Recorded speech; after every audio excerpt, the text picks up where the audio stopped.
Question to answer అంటే ఏ question ఏం సమాధానం చెప్పాలి, అతను ఏం క్వశ్చన్ నన్నే అడుగుతారు అనేది కూడా తెలుస్తుంది కదా. సబ్జెక్ట్ నువ్వేం చదివేవో అందులో క్వశ్చన్స్ వస్తాయి, ప్రాజెక్ట్ నువ్వేం నిర్మాణం చేసావో దానికి సంబంధించిన క్వశ్చన్స్ వస్తాయి. ఇది ఈ రోజు పేపర్లో హాట్ టాపిక్ గా ఉన్నటువంటి విషయం. అది ఇక మళ్ళీ అన్నిట్లలో ఇది కమిషన్ ఆధారాలు సమర్పించడం చెప్తున్నారు. ఇప్పటిదాకా చదివినటువంటి విషయమే.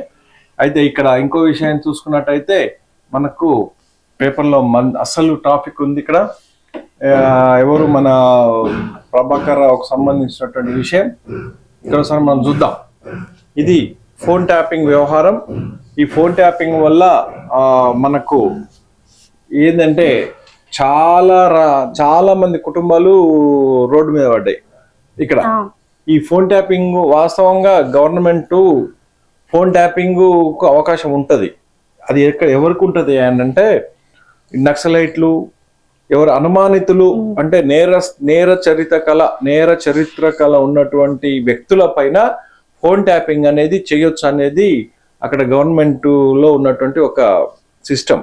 ఎందుకు అనంటే వాడు ఏది అసాంఘిక కార్యకలాపాలు చేస్తుంటాడో వాడి యొక్క ఫోన్ మనం ట్యాప్ చేసి వాడిని పట్టుకోవడానికి వానికి ఫోన్ ట్యాపింగ్ అనేది ఉపయోగిస్తారు. కానీ ఇక్కడ ఏదైతే మన బీఆర్ఎస్ గవర్నమెంట్ ఉన్నప్పుడు ఆ బీఆర్ఎస్ గవర్నమెంట్ లోపల జరిగినటువంటి ప్రాబ్లము ఈ యొక్క ఫోన్ ట్యాపింగ్ ఏంది అంటే ఎవరైతే మన బీఆర్ఎస్ కు సంబంధించిన నేతలు ఎవరు ఫస్ట్ మన కేసీఆర్, దాని తర్వాత హరీష్ రావు గారు, వీళ్ళకి సంబంధించినటువంటి విషయాలు ఏవైతున్నాయో వీళ్ళకు పడిరానటువంటి వాళ్ళు, లేదు అంటే ఒక సంఘం లోపల ఒక మంచి పలుకుబడి ఉన్న వాళ్ళు వాళ్ళ యొక్క ఫోన్లను ట్యాపింగ్ చేయడం అనేది చేసిరు అనమాట. అంటే ఎవరితో వీళ్ళు మాట్లాడుతున్నారు, ఎవరితోటి సంభాషణ చేస్తున్నారు, ఏం సంభాషణ చేస్తున్నారు, దాంట్లకు సినిమా యాక్టర్స్ కావచ్చు, రియాల్టర్లు కావచ్చు,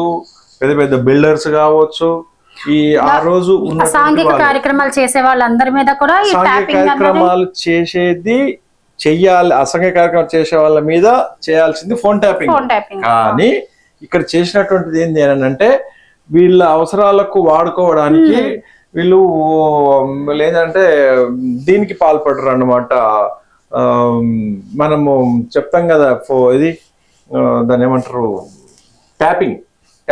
ట్యాపింగ్ చేస్తాం అంటే లోపరుచుకోవడానికి, బ్లాక్ మెయిలింగ్ అంటారు దాన్ని. బ్లాక్ మెయిల్ చేయడానికి మంచి రియాల్టర్స్, డబ్బున్న వ్యక్తులు ఎవరితో మాట్లాడుతున్నారు, వాళ్ళు ఏం చేస్తున్నారు చెప్పేసి, అరే బాబు నువ్వు వాళ్ళతో మాట్లాడుతున్నావు, ఇన్ని కోట్ల రూపాయల ప్రాపర్టీ నీకు ట్రాన్సాక్షన్ జరుగుతున్నది, మా వాటా ఎంత అంటే అప్పట్లో చేసినటువంటి వ్యవహారం అన్నమాట ఇది.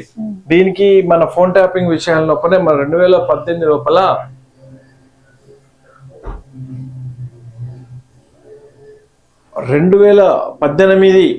ఎలక్షన్లప్పుడు జరిగినటువంటి విషయమే. ఫోన్ ట్యాపింగ్ జరిగినప్పుడు ఎలక్షన్లలో కూడా దానికి కొన్ని చాలా రకాలైనటువంటి ప్రాబ్లమ్స్ అనేటివి బయటపడ్డాయి. ఎట్లా మనకు ఎమ్మెల్యేలో అది ఏది మన ఎలక్షన్ టైం లోపల మనకు రఘునందన్ రావు ఉన్నాడు అనుకోండి. అంటే వాళ్ళు ఏం చేశారని అంటే వీళ్ళు మాత్రము పోలీసు వాహనాలలో డబ్బులు ఓటర్లకు పంచారు, కానీ అవతల వ్యక్తులు పంచకుండా పట్టుకోవడం జరిగింది అనమాట. అంటే అది ఎట్లా తెలిసింది అని అంటే ఫోన్ ట్యాపింగ్ ద్వారా. ఎవరు అనుమతి ఇచ్చారు అంటే దీనికి సంబంధించిన ప్రభాకర్ రావు ట్యాపింగ్ మెయిన్ కర్త కింద ఈయన ఆధ్వర్యం లోపల జరిగింది. ఫోన్ ట్యాపింగ్ సిట్ విచారణ జరిగింది. ఈ రికార్డ్ చేసిన అధికారులు ఫోన్ ట్యాప్ సంబంధం లేదని ఆయన వెల్లడిస్తుండంట. ఇది నాకేం సంబంధం లేదని చెప్తున్నాడు. ఇది ఈ విషయం లోపల 8వ పేజీ లోపల ఒకసారి మనం చూసినట్టయితే చూద్దాం. దీంట్లో ఇగో ప్రభాకర్ రావు స్టేట్మెంట్ బయట పెట్టాలి కాదు, ప్రభాకర్ రావు ఏదది ప్రభాకర్ రావుకు ప్రశ్నల వర్షం కురిపించిన అంటే తెలంగాణ లోపల సంచలనం సృష్టించిన ఫోన్ ట్యాపింగ్ కేసు ప్రధాని ప్రభాకర్ రావు ప్రభాకర్ రావును పోలీసులు ప్రశ్నించారు. West zone DGP Vijay Kumar నేతృత్వం లోపల విచారణ చేపట్టారు. దాదాపు గంటన్నరగా ప్రభాకర్ రావును దర్యాప్తు బృందం విచారణ చేసి స్టేట్మెంట్ రికార్డు చేసింది. విచారణ ప్రక్రియ మొత్తం పోలీసులు వీడియో రికార్డింగ్ పెట్టారు. జూబ్లీహిల్స్ పోలీస్ స్టేషన్ విచారణ జరిగింది. పోలీసులు అడిగిన ప్రశ్నలకు ప్రభాకర్ రావు స్పందించారా, ఏ మేరకు సమాధానాలు ఇచ్చారో తెలియాల్సి ఉంది. మొత్తానికి తెలంగాణ పాలిటిక్స్ చెక్ చేసిన ఫోన్ ట్యాపింగ్ కేసులో కీలక నిందితుడు ప్రభాకర్ రావు సిట్ విచారణ ముగిసింది. సోమవారం అయితే విచారణకు వచ్చిన ప్రభాకర్ రావును జూబ్లీ హిల్స్ పోలీస్ స్టేషన్ లో సిట్ అధికారులు విచారించారు.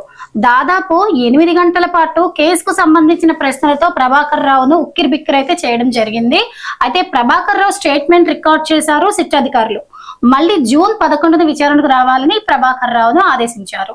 సిట్ అధికారులు మీరు ప్రణీత్ రావు, శ్రావణ్ రావు ముగ్గురు తరచుగా ఎందుకు భేటీ అయ్యేవారు, శ్రావణ్ రావు ప్రైవేటు వ్యక్తి, అతనికి SIBతో సంబంధాలేంటి అని పోలీసులు ప్రభాకర్ రావును ప్రశ్నించారు. అయితే ప్రభాకర్ రావు మాత్రం తన అఫిడవిట్ లోని అంశాలని తిరిగి చెప్పినట్లు తెలిసింది. అసలు తనకు ఫోన్ ట్యాపింగ్ కేసుకు సంబంధమే లేదని, ఆధారాలు ఉంటే చూపించాలని ఇన్వెస్టిగేషన్ ఆఫీసర్లని ఎదురు ప్రశ్నించినట్లు సమాచారం. అయితే గత ప్రభుత్వంలో SIB చీఫ్ గా పనిచేసిన సమయంలో ఫోన్ ట్యాపింగ్ కు పాల్పడినట్లు ఆయనపై ఆరోపణలున్నాయి. ప్రభాకర్ రావు విచారణతో ఈ కేసులో మరిన్ని కీలక విషయాలు వెలుగులోకి వస్తాయని సిట్ బృందం భావిస్తోంది. గత ప్రభుత్వంలో ఎవరు చెబితే ట్యాపింగ్ జరిగిందనే అంశంపై, అలాగే ఎంతమంది రాజకీయ సినీ ప్రముఖులు, న్యాయమూర్తులు, జర్నలిస్టుల ఫోన్ ట్యాప్ చేశారనే కోణంలో సిట్ ఆయనను విచారించింది. ఇట్లా ఈ విధంగా ప్రభాకర్ రావును పర్సనల్ వాట్సాప్ పిలిపించిందంట. దీంట్లో కూడా ఇక్కడ సిట్ విచారణ లోపల ఆయన ప్రభాకర్ రావు చేసినటువంటివి కూడా చాలా ఇది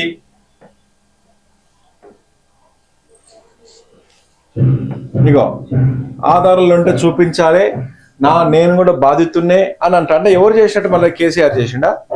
ఎవరు చేశారు? నేను బాధితుడిని, నిందితుడు కాదని చెప్పేసి చెప్తున్నాడు ఆయన. ఇగో SIBలో ఫోన్ ట్యాపింగ్ రివ్యూ కమిటీలో నేను లేను, ఫోన్ ట్యాపింగ్ ఇచ్చాను, ఎవరు ఆదేశాలు ఇవ్వలేదు. సిటీ ఎదుట ప్రభాకర్ రావు సమాధానాలు. హార్డ్ డిస్క్ ధ్వంసం ఎందుకు చేశాడు, ముందే ప్లాన్ చేశారా, 7.5 గంటల పాటు కొనసాగిన విచారణ, ఎల్లుండి మళ్ళీ విచారణకు రావాలని ఆదేశం. అయితే ఇక్కడ ఏమైపోయింది అని అంటే ఎలక్షన్లు జరిగిన వెంబటే ఎక్కడైతే ఈ యొక్క SBI ఏదైతుందో స్పెషల్ ఇన్వెస్టిగేషన్ బ్యూరో అన్నమాట, అది స్పెషల్ ఇన్వెస్టిగేషన్ బ్యూరో SBI అంటే దీని లోపల వాళ్ళు అంటే మన తెలంగాణ రాష్ట్రంలో ఉన్నటువంటి పోలీస్ వ్యవస్థ లోపల అతి పెద్దది అది. అంటే పోలీసు వాళ్ళ మీద ఒక నిఘా సంస్థ అది.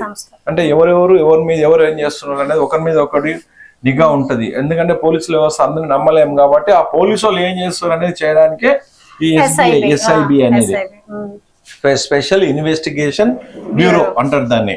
దాని లోపల ప్రభాకర్ రావు అతను CIగా అతను మెయిన్ చీఫ్ అన్నమాట.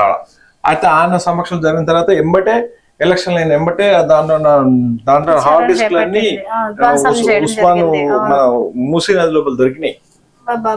అది అంతే స్క్రాప్ చేసేసి పడేసేసారు. అవసరం ఏమొచ్చిందని చెప్పేసి అక్కడ జరుగుతున్న పోలీస్ ప్రొటెక్షన్ లో హార్డ్ డిస్క్ తీసుకునే ధైర్యం ఎవరికి ఉంటుంది? ఎవరైనా అందులోనే ప్లాన్ చేసి ఏదైనా ఇచ్చేస్తేనే తప్ప అది బయట వాళ్ళు తీసుకునే ఇది లేదు. అసలు తనకు సంబంధమే లేదని ఆధారాలు ఉంటే చూపించమని సిట్ అధికారులను SBI మాజీ చీఫ్ ప్రభాకర్ రావు ప్రశ్నించినట్టు తెలిసింది. ఓకే, నీకు సంబంధం లేనప్పుడు 15 నెలల నుంచి అమెరికా పారిపోవడం ఎందుకు? విచారణ సందర్భంగా విచారణ చేస్తాను వెంబటే అమెరికా పారిపోయాడు. 15 నెలల తర్వాత 15 నెలల పాటు అక్కడెందుకు ఉన్నాడు?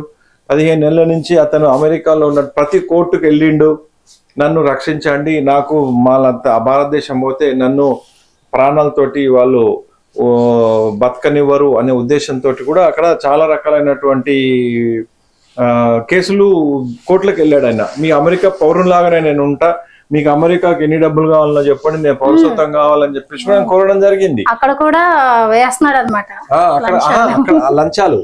అంటే సంపాదించిన డబ్బులు అమెరికా ప్రభుత్వానికి అడిగిండు, మీకు ఎన్ని డబ్బులు కావాలన్నా చెప్పండి నేను ఇస్తాను, నేను మాత్రం భారతదేశానికి వెళ్ళను, మరి తెలంగాణకు నేను వెళ్ళను, నన్ను వేసేసేస్తే లోపల వేసేస్తారని చెప్పేసి చేస్తే అక్కడ ఉన్నటువంటి ప్రభుత్వం ఏం చేసిందంటే, బాబు నువ్వు చీటరువు, ఇక్కడ ఉండి నేను మళ్ళీ మేము నీ వల్ల పడలేము కాబట్టి నువ్వు నీ దేశానికి వెళ్ళిపో, నువ్వు సావాలన్న సావు బతకాలన్న బతుకు, నీతో మాకేం సంబంధము అని చెప్పేసి తన్ని తరిమేసింది. చాలా స్ట్రిక్ట్ వేస్తున్నారు అసలు. అలాంటిది నీలంటే ఎట్లా ఉంచుకుంటాడు? అది దాని గురించి అన్నమాట ఇదంతా. అంటే ఎన్ని ప్రయత్నాలు చేసిండు ఆయన పాపం. ఇంకో ఇక్కడ ఇదన్నీ దీంట్లో ఇచ్చాడు అనమాట. వదిలిపెట్టదు. కర్మ అమెరికా నుంచి ఆదివారం రాత్రి హైదరాబాద్ చేరుకున్న ప్రభాకర్ రావును 20 నిమిషాల పాటు జూబ్లీహిల్స్ పోలీసులు తీసుకొచ్చారు. అధికారులు రేపు 2023 అసెంబ్లీ ఎన్నికల్లో బీఆర్ఎస్ అధికారం రాకపోతే హార్డ్ డిస్క్లు ఇతర ఆదాయం ధ్వంసం చేయాలని ముందే ప్లాన్ చేశారా అని అంటే ఇక దీంట్లో సిట్ అధికారులతో అడిగినప్పుడు ఆయన చెప్పినటువంటి సమాధానం ఇక్కడ ఒక్కసారి చూద్దాం. ఈయన గురించి పేపర్ అంత ఉంది కాబట్టి ఇగో ఇది ఫోన్ ట్యాపింగ్ కేసులో A1 ఆయన A1 ప్రభాకర్ ఎంక్వైరీపై పోలీసులు రాజకీయ వర్గాల ఆసక్తికరమైనటువంటి చర్చలు కొనసాగుతున్నాయి. 15 నెలల తర్వాత ఇండియాకు వచ్చిన ప్రభాకర్ రావు సోమవారం జూబ్లీహిల్స్ పోలీస్ స్టేషన్ కి వెళ్లి సిటీ అధికారులు అయితే హాజరయ్యారు. అయితే ఆయన ఎంక్వైరీలో ఏం చెప్పారు, ఎవరెవరి పేర్లు తీశారు అని పోలీసులో డిస్కషన్ జరిగినట్లు తెలిసింది. అయితే ప్రభాకర్ రావు వ్యవహారం అప్పటి పోలీస్ బాస్లలో కలవరం రేపే విధంగా ఉన్నట్లు చర్చ జరుగుతోంది. ఫోన్ ట్యాపింగ్ కోసం అనుసరించాల్సిన నిబంధనలతో ప్రభాకర్ రావు అందరి పేర్లని ఈ కేసులో లాగుతారని పోలీస్ వర్గాలు చర్చించుకుంటున్నాయి. ఎంత నిబంధనలు ఉల్లంఘించినా తాను ఒక్కడిది మాత్రమే ఈ ఫోన్ ట్యాపింగ్ కి పాల్పడలేననే విషయాన్ని విచారణలో ప్రభాకర్ రావు చెప్పనున్నట్లు సమాచారం. అయితే ఫోన్ ట్యాపింగ్ అనుమతి ప్రక్రియ దానికి సంబంధించిన విధి విధానాలను బట్టి అప్పుడు పోలీస్ బాస్లకు ఫోన్ ట్యాపింగ్ విషయం తెలిసి ఉంటుందనే విషయాన్ని వెలుగులోకి తీసుకురావడానికి ప్రభాకర్ రావు ప్రయత్నం చేస్తారని కూడా టాక్ ఉంటుంది. అంటే వీళ్ళు పోలీసులందరూ అనుకుంటున్నారు ప్రభాకర్ రావు ఏం చెప్తాడు, మమ్మల్ని కూడా లాగుతారా, ఏ సందర్భంలో లాగుతారా అని ఇవన్నీ వాళ్ళలో డిస్కషన్ చేసుకుంటున్నారు అన్నమాట. అయితే అనుమతి ప్రక్రియ ఇలా ఎస్ఐబి ఒక అనుమానితుడిని ఫోన్ ట్యాప్ చేయాలంటే కేసు దర్యాప్తు చేస్తున్న ఐఓ అంటే ఇన్వెస్టిగేషన్ ఆఫీసర్ ఆ అనుమానితుడి వివరాలు కేసు విషయాన్ని తనపై అధికారికి తెలియజేయాలి. అనుమతి అంటే ఫోన్ ట్యాపింగ్ కి ఎటువంటి అనుమతులు ఉండాలన్నది ఎవరిదంటే నీ ఫోన్ నేను ట్యాప్ చేయాలని అంటే నీ గురించి మొత్తం డీటెయిల్స్ అంటే నీ ప్రాబ్లం ఏంది, నువ్వు అనుమానంతరాలివా, నువ్వు ఏమైనా చేస్తున్నావా, ఎందుకు నీ ఫోన్ నీ ట్యాపింగ్ చేయాలనే ఉద్దేశం రీజన్ గట్టిగా ఉండాలి. రీజన్ గట్టిగా ఉంటేనే అనుమతిస్తారు. అయితే ఆ అధికారి ఈ విషయాన్ని తన పై అధికారి లేదా ఎస్పీ ముందు నోట్ రూపంలో పెట్టాలి. ఎస్పీ స్థాయి అధికారి నుంచి ఎస్ఐబి చీఫ్ వద్దకు నోట్ చేరుతుంది. సో అంటే ఈ ఎస్ఐబి ఇప్పుడు ఇన్వెస్టిగేషన్ చేస్తున్నది ఏదైతే ఉందో ఈయన వరకు ఆ నోట్ రాలేదు కాబట్టి ఆయన వరకు చేరాలి. ఒరిజినల్ గా అంటే ప్రాసెస్ అనేది ఈ విధంగా ఉంటుంది అన్నమాట. అంటే ఫస్ట్ పోలీస్ దగ్గర నుంచి అక్కడ పోవాలి, ఈయన దగ్గరికి పోవాలి. ఈయన దగ్గర పోయిన తర్వాత అంతా జరిగింది. ఇప్పుడు అనుమానితుడి ఆయన దగ్గర పోయిన తర్వాతనే కదా జరిగింది అంత. అనుమానితుడి ఫోన్ ట్యాపింగ్ విషయం ఇంటెలిజెన్స్ చీఫ్ దగ్గరకు వస్తుంది. ఇక్కడ వరకు పోతుంది, ఈయన దగ్గరికి పోద్ది. అప్పుడు మాత్రమే ఈయన ఓకే అన్నప్పుడు ఫోన్ ట్యాపింగ్ చేయాలి. కానీ ఇతను చట్టాన్ని చేతిలో తీసుకొని ఏం చేసిండు, అందరిని అనుమతి ఇచ్చిండంటే అందరికి ఇతను దీనికి అంతకు ముందున్న సెక్షన్ పోకుండా డైరెక్ట్ ఈయన ట్యాపింగ్ మొదలు పెట్టిండు అనమాట.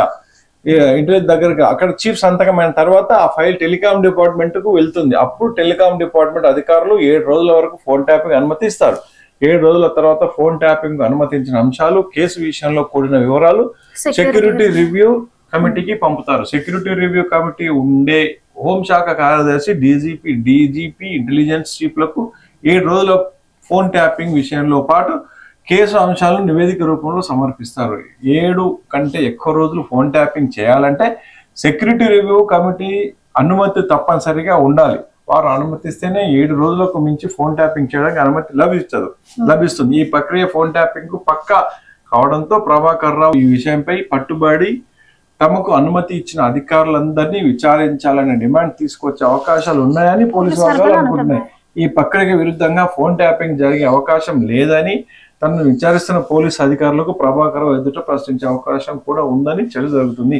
ఫోన్ ట్యాపింగ్ వ్యవహారం సంబంధించి వస్తున్న ఆరోపణలో వీళ్ళందరినీ కూడా నోటీసులు ఇచ్చి విచారించాల్సి ఉంటుందని విషయాన్ని తెరపైకి తీసుకొస్తుందని ప్రభాకర్ రావు స్టేట్ గా స్కెచ్ వేసుకుంటారని విషయం. అంటే ఇప్పుడు నీకు ఇక్కడ అర్థం ఏంటంటే పోలీస్ వ్యవస్థ మొత్తాన్ని అంటే ఇప్పుడు ఏం చెప్పాడు లేదు. ఇప్పుడు అతను ఇక్కడ దీనికి ఉన్నటువంటి సిస్టమ్ ప్రకారంగా చూస్తే ఏం చెప్తున్నాడు, ఇతని మీద పడేయకుండా వాళ్ళ కింద ఆఫీసర్ల మీద నెట్టడానికి చూస్తున్నాడు. ఈయన ఎంత ఇచ్చేసినా సరే అనుమతి ఇచ్చేయాల్సింది ఆయన, అనుమతి ఈయన కాబట్టి ఈయననే ఇచ్చిండు. కానీ ఆయన ఏం చేస్తుండే, నేను ఒక్కరిని ఎందుకు బాధ్యుని అవుతాను,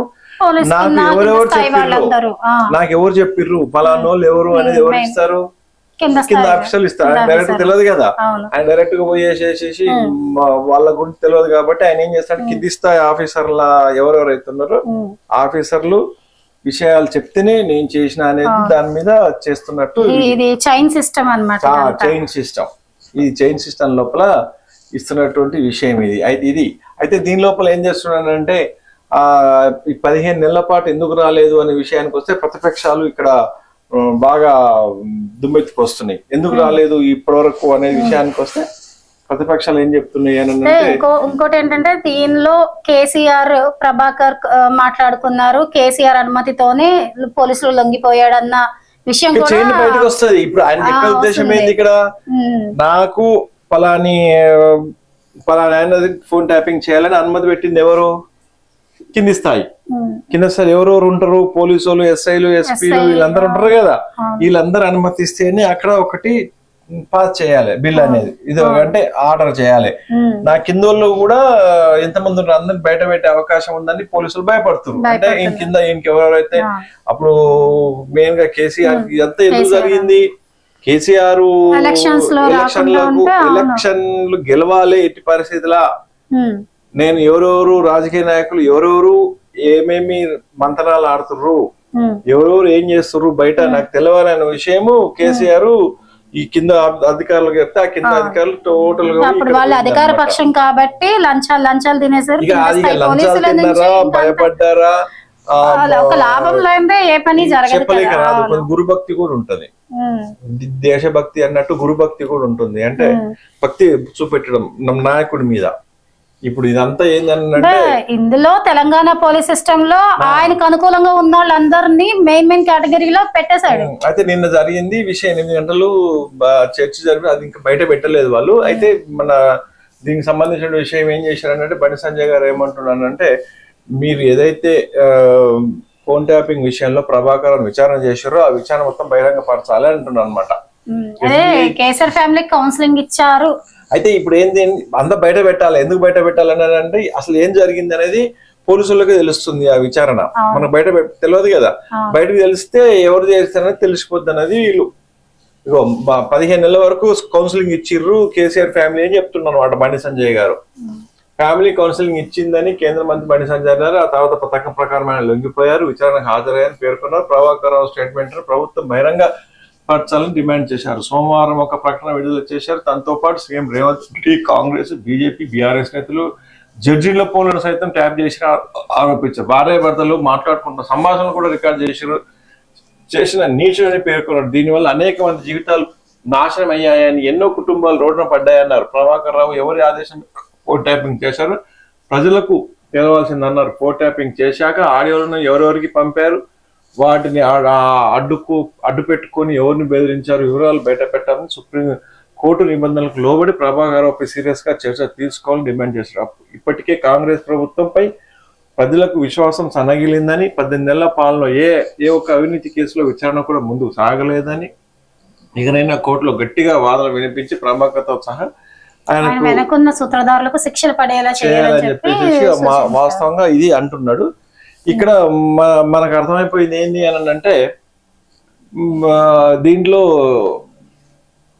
ఇక్కడ ఏం చెప్పాడు ప్రభాకర్ రావు, ఎవరెవరికి భార్యాభర్తలకు సంబంధించినటువంటి విషయాలు కూడా లీక్ చేసిరట.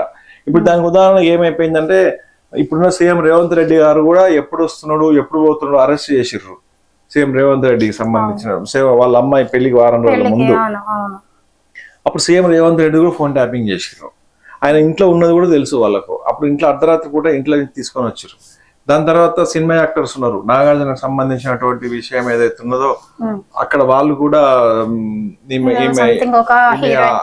హీరోయిన్ నాగార్జున కోడలే మన సమంత విషయం, సమంతది కూడా ఫోన్ ట్యాపింగ్, కేటీఆర్ కు సమంతది కూడా ఫోన్ ట్యాపింగ్ చేసిండు.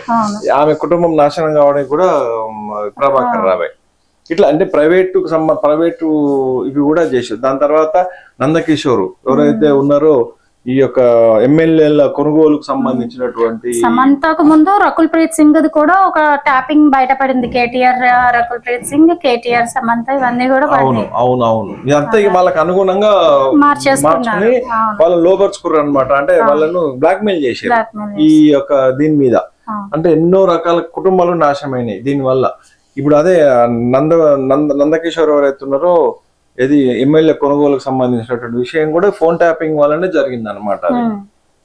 ఇది ఇట్లా ఈ విధంగా దీనికి మన చాలా రకాలైనటువంటి ప్రాబ్లమ్స్ వచ్చినాయి. ఇది ఫోన్ ట్యాపింగ్ విషయం. ఇక్కడ మనకు ఇంకా